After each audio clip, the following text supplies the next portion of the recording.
नाज़रीन, कल से पाकिस्तान के सोशल मीडिया के ऊपर पाकिस्तान की मारूफ अदाकारा उज़्मा खान के ऊपर उसके घर में दाखिल होकर तशद्दुद करने का वाक़या जो है वो बहुत वायरल हो रहा था। और हमने उज़्मा खान के जो वकील हैं बैरिस्टर हसन नियाज़ी, उनसे रब्ता किया, उनसे इस इशू को समझने की कोशिश की है कि बुनियादी तौर पर ये वाक़या क्या हुआ है। मलिक रियाज़ की फ़ैमिली जो है वो उज़्मा खान के घर में दाखिल हो के उन्होंने कैसे उनको तशद्दुद का निशाना बनाया है, और अब इसकी लीगल वैल्यू क्या होगी। क्या मलिक रियाज़ तक कानून की गिरफ्त जो है, कानून का हाथ जो है वो पहुंच सकेगा या नहीं, और इस मुकदमे में जो दफ़ात ऐड हो सकती हैं या होनी चाहिए वो क्या होंगी। हमारे साथ मौजूद हैं बैरिस्टर हसन नियाज़ी, जो उज़्मा खान के वकील हैं। बैरिस्टर साहब, ये लीगली बताइएगा कि उज़्मा खान के घर में दाखिल होना और उसको तशद्दुद का निशाना बनाना और एक ख़ातून को तशद्दुद का निशाना बनाना, इसकी लीगल वैल्यू क्या है, क्या दिफ़ात ऐड होंगी? देखें, मल्टीपल ऑफेंसेस कमेटी, अगर आप कानूनी बात करें, घर का गेट फलांगा, बंदूकों के साथ फलांगा, औरतों को शीशे खुबाए उनके जिस्म के अंदर, ब्लीडिंग हुई, साथ साथ गन पॉइंट पे वीडियोस बनवाई उनसे कि ये बोलो, ठीक है। उसके अलावा क्या कहते हैं, इन्होंने अगर देखा जाए तो उनके कपड़े फाड़े गार्ड्स के थ्रू। और अगर वीडियो में एक वीडियो ये भी आई है कि उस, और ख़ुद भी उन्होंने बताया है कि दरवाज़ा तोड़ के उन्होंने कमरे में भी गए। इसमें बड़ा वैसे तो मैं समझता हूँ ये क्लियर कट दहशत गर्दी का केस है, क्योंकि अगर आप गौर करें, ये उज़्मा और हुमा एक यतीम बच्ची हैं जिनका कोई वाली वारिस नहीं है। अगर आप अभी भी थाने देख लें, उनके साथ देख लें, उनके साथ उनका कोई वाली वारिस नहीं, उनके अम्मा अब्बा की डेथ हुई भी है।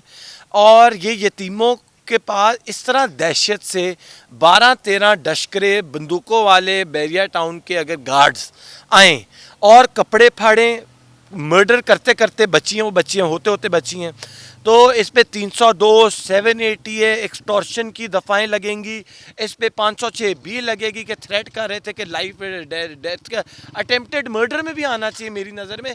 इस दफ़ा ये FIR बड़ी एक ऐसी नौयत सीरियस FIR है, इसमें कोई कमज़ोरी हुई, आइंदा कई उज़्मा और कई हुमा मौजूद होंगी। अच्छा बैरिस्टर साहब, अभी तक इस वाक़े को कम से कम 5-6 दिन गुजर चुके हैं, चांद रात का ये वाक़या बताया जा रहा है अभी, और ऑनलाइन कंप्लेंट भी की है उज़्मा खान की तरफ से की गई है। अभी तक पुलिस ने खुद से FIR क्यों नहीं दर्ज की? मैं अभी ये थाने के अंदर से आया हूँ और सीधा आपके पास आई हूँ। SP ऑपरेशन अभी मेरे सामने, मुझे कहा मैं आपसे बात करूँगा इस पे तफसीलन, वो खुद भाग गए गाड़ी से चोर दरवाजे से। SHO साहब कहते हैं मैं बेबस हूँ, और SHO साहब ने खुल के मुझे मुंह पे कहा है कि ऊपर से हमें ऑर्डर्स हैं, प्रेशर है। अब इस सारी सूरत हाल में ज़ाहिर है मेरे पास एक कानूनी तरीका ही, मैं अदालत के थ्रू जाऊँ, लेकिन वो 1 मंथ का प्रोसीजर है, मैं ये भी बता दूँ। दूसरी चीज़ ये कि मेरा FIR बुनियादी हकूक़ है, FIR बुनियादी हक है। पूरी दुनिया, पूरे पाकिस्तान ने वीडियोस देख लिए। अगर तो हुकूमत पाकिस्तान इसको नया पाकिस्तान बोलती है, तो ये उनका टेस्ट केस है कि क्या कानून सबके लिए बराबर है या नहीं है। और अगर तो इन्होंने बचाना है इसी तरह ही ये बिग फेसेस को देखें, मलिक रियाज़ नहीं मौके पे मौजूद था, ना मलिक रियाज़ जेल जा रहे हैं। अगर उनका कोई फैमिली मेम्बर ने कुछ गलत किया है तो हम ये भी नहीं कहते मलिक रियाज़ पे ब्लेम डालो, साथ साथ हम ये कहते हैं जिसने हरकत की है उसको माफ़ी भी नहीं होनी चाहिए। और हम कहते हैं हमें सिंपल सुना जाए, और FIR जिस तरह आम शहरी, जिस तरह ताकतवर को एक FIR आप देते हो काट के, उस तरह हमें भी दो। अच्छा बैरिस्टर साहब, अभी तक जो एपरेंटली मुल्ज़मान हैं वो कौन कौन से हैं? एपरेंटली मुल्ज़मान जिन्होंने अदाकारा को, उज़्मा खान को और उसकी बहन को तशद्दुद का निशाना बनाया? बेसिकली मौके पे मौजूद थे उस्मान मलिक साहब। ये कौन है? ये उज़्मा के दोस्त थे, 2-2.5 साल से दोस्ती है इनकी, और ये हम इनके घर काफ़ी आते जाते थे, ठीक है। इनके उज़्मा ने कल रिवील भी करेंगी कुछ फैक्ट्स इस केस के बारे में, जब ये प्रेस क्लब में प्रेस कॉन्फ्रेंस करेंगी। लेकिन मैं आपको जो मुख्तसर मौके पे हुआ वो बता देता हूँ। जो प्राइम क्रिमिनल्स हैं, इस एलिज्ड क्रिमिनल्स हैं इसमें, वो हैं अंबर मलिक साहिबा, जो मलिक रियाज साहब की एक बेटी हैं, और उनके साथ उन्हीं की बहन है जो मलिक रियाज साहब की दूसरी बेटी है, और जो उस्मान मलिक साहब की बेगम है। ये वो लोग हैं जो मौके पे 12 गार्ड्स के साथ घुसे हैं, और वीडियोज़ हैं। अभी भी मैं आपको घर ले जाता हूँ, अगर कहते हैं घर सील्ड है, घर में इस टाइम ہر چیز، ہر ٹوٹنے والی چیز ٹوٹ چکی ہے، اور ہر چیز جو ویلیوبل تھی، ویلیوبل نہیں بھی تھی، موزہ تک اٹھا کے لے گئے گھر سے، گھر خالی ہو گیا اس ٹائم۔ اچھا حسان بھائی، آپ بھی ایک تجربہ کار وکیل ہیں، آپ نے بھی اس سسٹم کو پورا سمجھتے ہیں، میں بھی ایک تجربہ کار وکیل بھی ہوں اور کورٹ رپورٹنگ بھی کرتا آیا ہوں۔ ہم کیسے یہ بات سمجھ لیں کہ ملک ریاض جو کہ ابھی سوشل میڈیا کے اوپر بہت زیادہ ایکٹیو ہوا ہے، اور خبریں بھی یہ آ رہی ہیں کہ وہ اس ایشو کو دبانے کے لیے کوشش کر رہا ہے، ابھی آپ نے تھانے میں دیکھا ایس پی موقع سے بھاگ گیا، ایس ایچ او بھاگ گیا، وہ کہہ رہے ہیں کہ ہم پرچہ نہیں دے سکتے، تو ملک ریاض جیسی طاقت کے خلاف جس کا آدھے سے زیادہ ادارے جو ہیں وہ اس کے ذاتی غلام ہوں، کیسے انصاف ملے گا؟ اگر کوئی اور بندہ ہو تو اس کو کیسے انصاف ملے گا؟ یہ تو آپ ہیں جس نے اس ایشو کو اٹھا لیا۔ دیکھیں، اللہ سے بڑی قوت نہ پاکستان میں آ سکتی ہے نہ آئے گی، اور ہمارا اعتبار اللہ پہ ہے۔ ہماری کیا ہے، جان ہے، لینی ہے لے لو، لیکن آواز آپ نہیں بند کر سکتے ہم جو ظلم کے خلاف اٹھا رہے ہیں۔